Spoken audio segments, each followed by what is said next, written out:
Breaking news. Your dream life isn't going to happen because you made a vision board.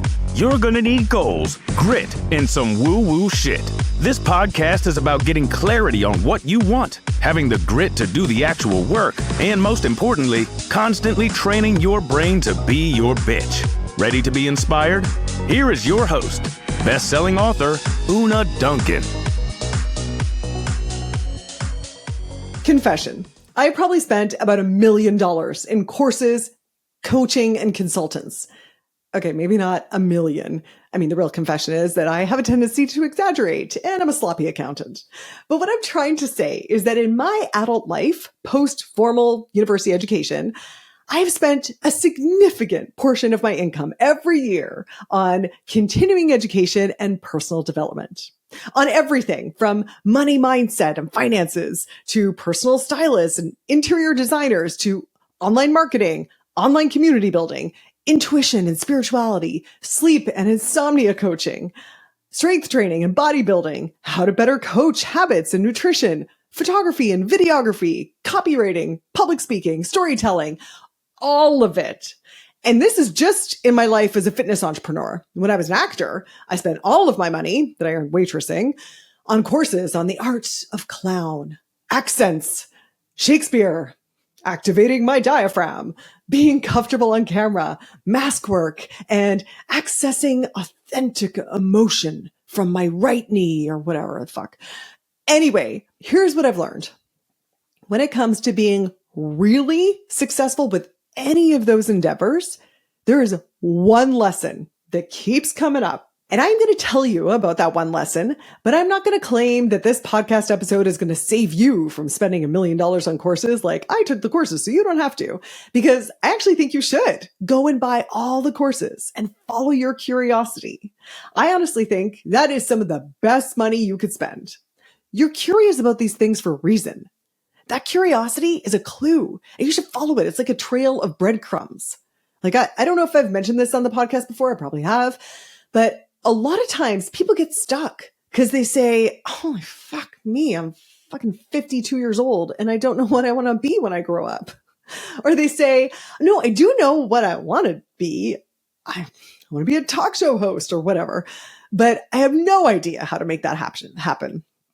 And this lack of clarity of vision, it can be so paralyzing because, when we talk about goals, the very first step is always get really clear on exactly what you want. And when people don't feel that clarity, they sometimes feel so demotivated and directionless. But here's what I'm going to tell you. Instead of trying to get a clear vision of exactly what you want and how it's going to happen, just look for the next breadcrumb. Or as I sometimes call it, play warmer, colder. If you don't know what to do to be a talk show host, but you know that you really want it, then you ask yourself, okay, does it feel warmer to start my own YouTube channel? Or does it feel warmer to take a college course on media studies? And either of those things might lead you to being a talk show host, or if you keep following those breadcrumbs, if you keep sensing into what feels a little warmer and moving towards that, the outcome might actually be even better than you ever imagined.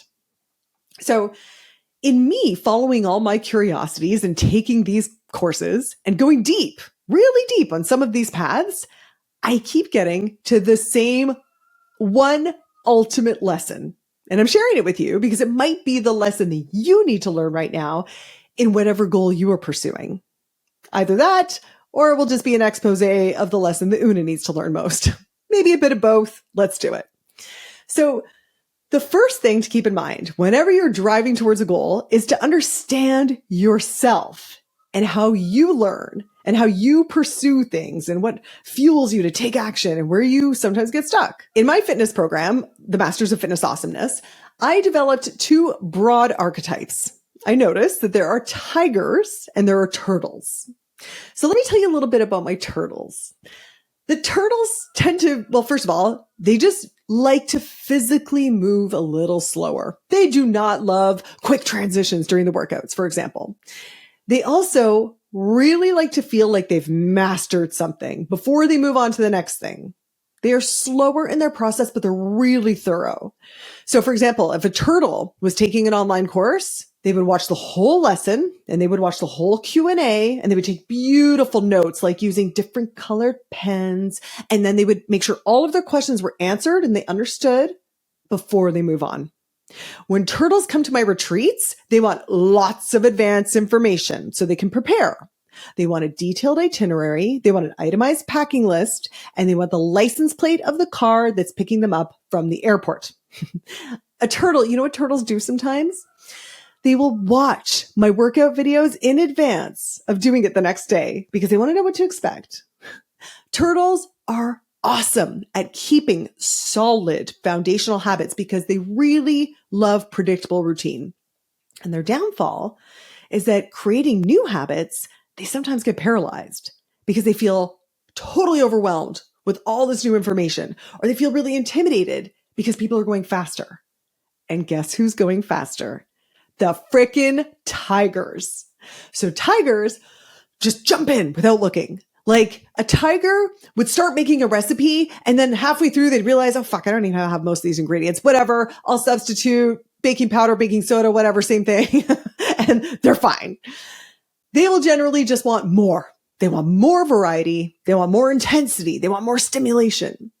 When a tiger does an online course, they will do it at like 2x speed, but they're also doing something else at the same time. Maybe they're like driving, maybe they're cleaning the house. They'll absorb like kind of half of the information, but they'll be like, yeah. Okay. I got the gist. Moving on. Next lesson. Let's go. Rarely would a tiger do all the homework and like sit there and be like, that's really something to think about. Right. They don't often show up with questions either. Tigers are awesome because they have big energy, big dreams, and they get shit done. Their downfall is that they do not know when less is more and they burn out. And they get bored and they get the fuckets and they bounce when things aren't stimulating enough. So I noticed this tiger turtle patterns of a group like back in 2017. And by the way, dude, these are just archetypes. Like, astrology or the Enneagram, they're just archetypes. And sometimes we hear an archetype and it really resonates. We're like, oh shit, that is totally me. And this helps me understand myself. And now I can recognize some of my strengths and some of my weaknesses. And sometimes it falls totally flat. So again, follow the warmer, colder. If this tiger turtle shit feels warmer, then follow along. But if it doesn't spark anything in you, then just fucking leave it. There are so many other interesting paths to follow. And I'm like this with books, by the way. I finish about an average of a book a week. But if a book doesn't grab me like immediately, if it doesn't feel like warmer, I bail on it immediately. There are way too many awesome books to read to continue pursuing one just because I should, just because I started it. And by the way, this shoulding on yourself is one of the ways that tigers get stuck in overaction. So this term overaction is a term I got from Whitney Euland, who, by the way, teaches people how to get famous. And she was describing people who take tons and tons of action, but their results really don't reflect all of that activity and the pace at which they are pushing themselves. And as soon as she said it, I was like, oh shit, she's talking about the tigers. She mentions 3 things that prevent tigers from getting results from all of that overaction. And the first is that tigers are sometimes acting from a place of dysregulation. Like, have you ever been trying to pound through a project, like a piece of writing or whatever, but it's just like, it's not coming. It is a fucking slog. Every word is like being pried out of you with a crowbar, and then you write it down and you look at it and you're like, well, that fucking sucks. And then you delete the sentence and then you just get so frustrated. But you don't take a break because God damn it, this needs to get done. and I'm not allowed to get up from my computer until I finish this thing. And then maybe you've had the experience where you do take a break or you just go to bed. And then the next morning you sit down and you look at it and you're like, oh, this is no big deal. And you just dash it off. So when I'm in that dysregulated state of overaction, I have no fucking clue. I totally can't recognize it. I think, because by the way, I'm going to shock you. I'm a tiger type. And so I think that when I'm doing all that overaction, I think that I'm being disciplined and I'm pushing through. I think this is the good kind of grit. And I cannot recognize it at all. But I can recognize it in other people. Like when my son is stuck, for example, with his math homework, and literally all his energy is being spent like stomping his feet and talking about how math is stupid anyway, and his pencil's broken, and who took all the good pencils? And then he'll get in a big fight with his brother. I immediately recognize, I'm like, okay, this kid needs to take a break. He needs to take some deep breaths. This kid needs a snack. But there is no good math coming out of this guy right now. So let's just stop pushing it. Tigers, they don't know when to stop pushing it. They will exercise through injuries. They will work through weekends. They will skip meals to get it done. But in that state, getting it done takes twice as long, and the outcome is 3 times as shitty. Because the truth is that if you don't take care of your physical and emotional health first, if you're dysregulated because something triggered you, or because you're fucking exhausted, or because you're hungry, you can take all the action you want, but it will not move the needle in any way that's meaningful. So the second reason the tigers are not getting results with all of their activity is because they are constantly consuming so much that they don't give themselves enough time to create. So I'll give you an example. Many years ago in the 90s, I read this book called The Artist's Way. You might have heard of it. It was a huge book for unblocking your creativity. Me and every other actor was doing it. Every artist is doing this. But most people didn't get very far. I didn't. I don't know how far I got, but lesson number 3 was something like, it was no reading. Anything that wasn't directly related to your job or like, driving your car. You were allowed to read a stop sign or whatever. No reading for fun. No reading on the toilet. And so I was going on a road trip with my then boyfriend, and this is pre-phones, pre-internet. And we used to have this really lovely ritual for road trips because we had a lot. We drove back and forth to university and cottage and stuff like that and camping. We had this really mail newspaper, so like the big fat weekend edition. And I would read the articles to him while he drove, and we would discuss the article. So we get to the gas station, we fill up the tank, and I hop in the car with Globe and Mail. And as I'm flipping it open, I mention, I'm doing this thing where I'm not supposed to read, but whatever. Okay. And he goes, well, let's not read then. Let's just talk. And he chucks the newspaper in the back seat. And to be honest, I felt a little like pissy or panicky maybe that I didn't get to indulge in this habit of consumption. But we ended up having this really awesome, beautiful, deep conversation on that trip. So much so that I can remember it 30 years later. That void allowed for something really beautiful to happen. And let me tell you something.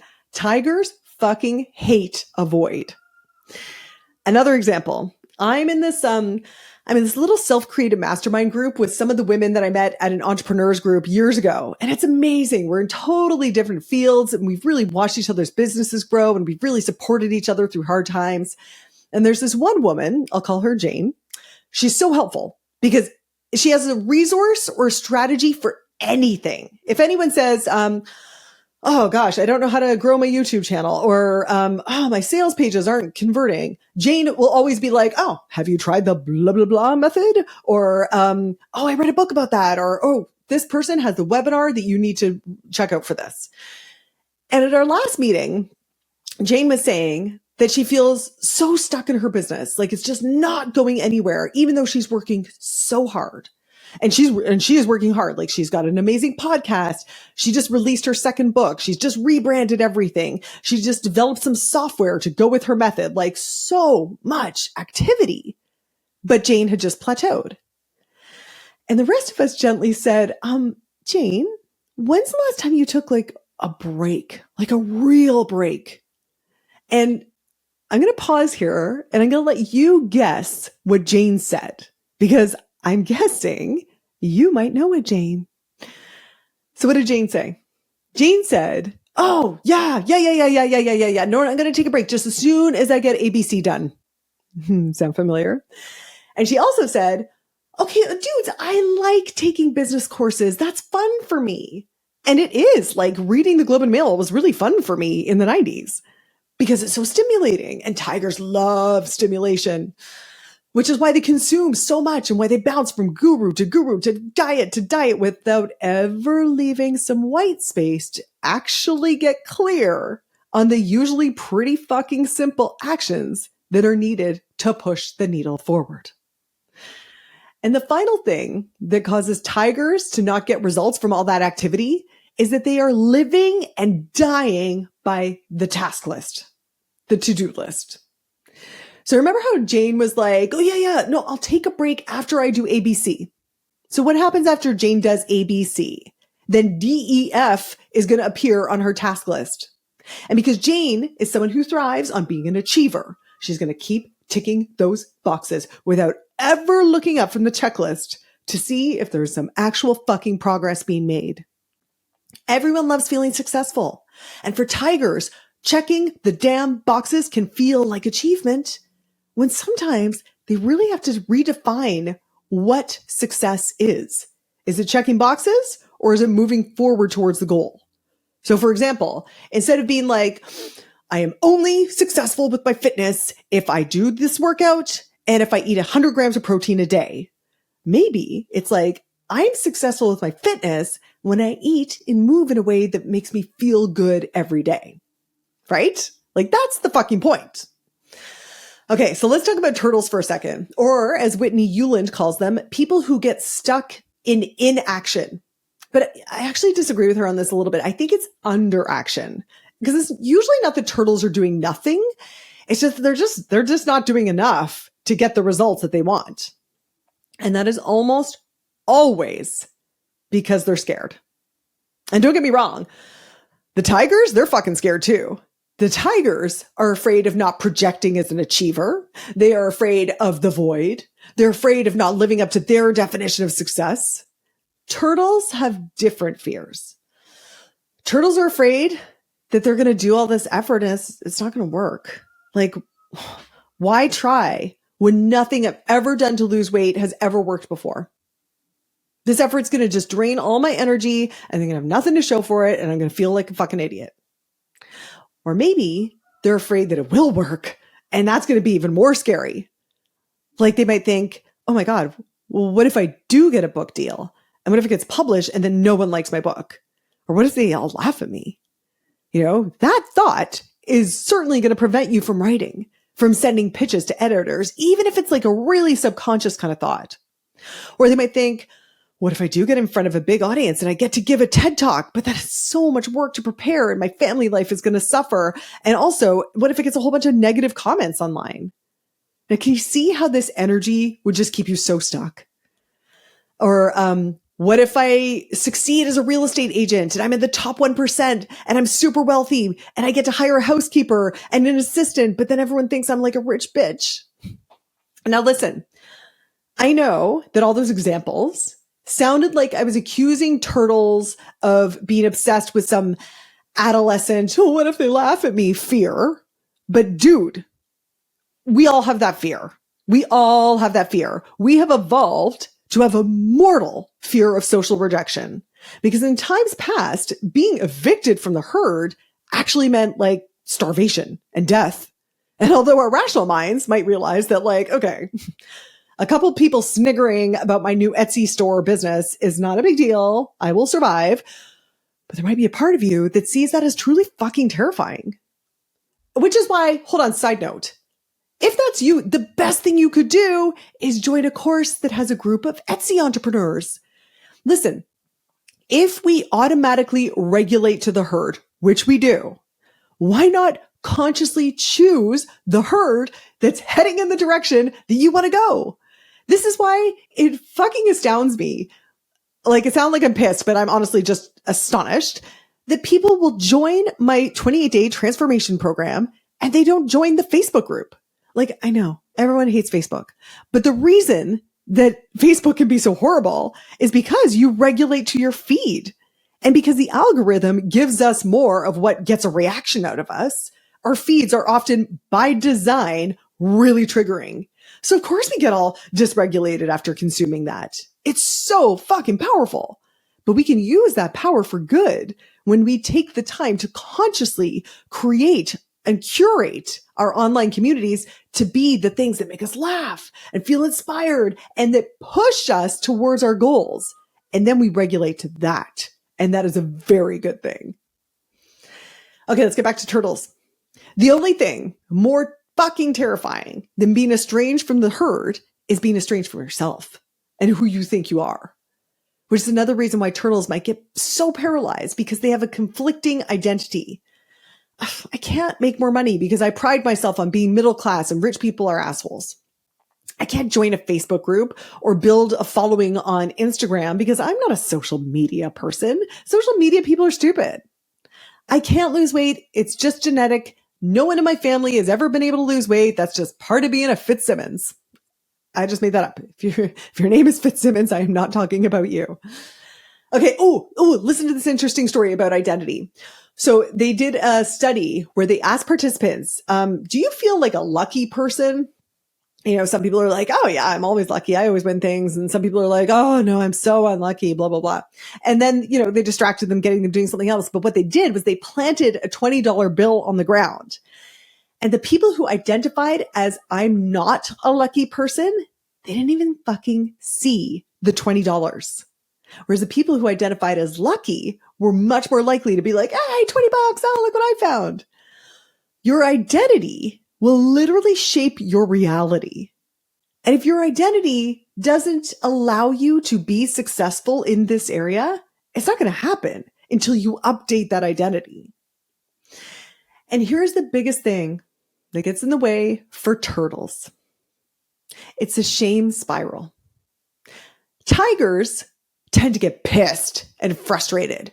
I am freaking taking all this action. Where are my freaking results? Fine. I'll work harder. That's tigers. But turtles feel shame. They know they're not taking action. They're embarrassed. They start beating themselves up for not doing the things that they know they should do. They start getting embarrassed. They're not further ahead. And when you're in shame, and when you're beating yourself up, do you tend to take inspired action? No, you get despondent. You hide. You don't ask for help and support because you're embarrassed. It's a shame spiral. You know, the other day I was doing some laser coaching with some of my MFers. And one woman, she said that she's so embarrassed. And you know what's so interesting? I had to specifically ask her because she didn't reach out for help on this. You know, I'm always like, hey guys, how's everyone going? And everyone's like, oh, good. Yeah, no, good. I'm killing it. And then I'm like, oh yeah, great. Melanie, how are you doing? And she's like, actually, I'm not doing so great. Her name wasn't Melanie. I just made that up. But what this woman said was that she's really embarrassed because she says, you know, I get a big push to do stuff and then I don't do anything. And I can't seem to get momentum going. And I told her what I'll tell you if that is something you can identify with. Your job is not to beat yourself into doing all the things and checking all the boxes. Your job is to love yourself equally, whether you check the boxes or not. You need to love yourself equally if you are having a 100% day or a 10% day. If you beat yourself up every time it's not a 100% day, you're going to make the process feel so fucking painful, so unachievable, so hard. You're never going to get momentum. We all have ebbs and flows of energy and inspiration. And a low energy day, a low productivity day should not detract from your self-respect and your self-love. No one has ever hated themselves into a body that they love. You've heard me say that before. But no one has ever hated themselves into a career that they love. No one has ever hated themselves into a relationship that they love. Self-love and self-acceptance is the key to progress in any goal.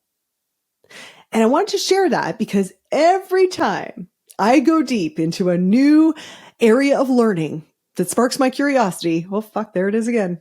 Self-compassion, self-love, self-awareness.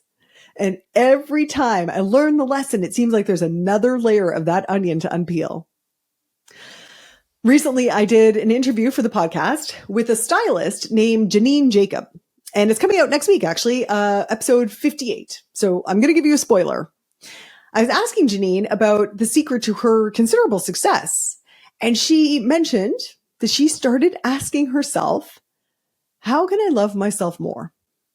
And when she did that, her whole world changed. She lost 40 pounds. She exploded her career. She started creating. And I will suggest that whether you identify as a tiger or a turtle, or whether you think archetypes are fucking bollocks, in any case, no matter what goal you are currently working on, if you are stuck, you might want to ask yourself, how can I love myself more? And listen, if you do identify as a tiger, knowing the strengths and weaknesses of that archetype, you could refine that question. And you might say something like, how can I better take care of myself, both my body and my emotions, so I'm not taking frenetic, dysregulated, scattered action? Or what content am I consuming that isn't really helpful? And how can I give myself more white space to allow my brilliance to shine through? How can I love myself enough to realize that I am my own guru and I don't need to consume any more to know exactly what to do next? A tiger who's so busy checking boxes might want to ask, is checking these boxes actually moving me forward? If I loved myself even more, what would I be doing instead of this? If you identify as a turtle, maybe your self-love questions would be, do I believe that I have the power to achieve my goal? And if not, why not? Why not me? They might want to ask, what is the scariest thing that could happen if I achieve my goal? And how can I make myself feel safe no matter what the outcome of my effort? They might say, am I attached to an identity that isn't serving me right now? And what is a new identity that makes me feel so good? And most of all, how can I love myself even if I'm having a 10% day? So there you go, lovely listener, the distillation of $1 million of continuing education. To get to the next level, you might want to love yourself more, and not as some sort of fucking kumbaya platitude, but because on the other side of that self-love is confidence, is creativity, is energy, is inspired action, instead of fear paralysis or frenetic action that's getting you fucking nowhere. This week, I am sending you so much love, and even more, I hope you are loving yourself, and I will see you next week. Hey dude, thanks for listening. If you like this episode, make sure you're subscribed so you can get the next one. And by the way, if you rate and review this podcast, it really helps me get found by other people who need some goals, grit, and some woo-woo shit. And be sure to connect and DM me at Una Duncan on Instagram and let me know what you thought of the episode. Chat soon.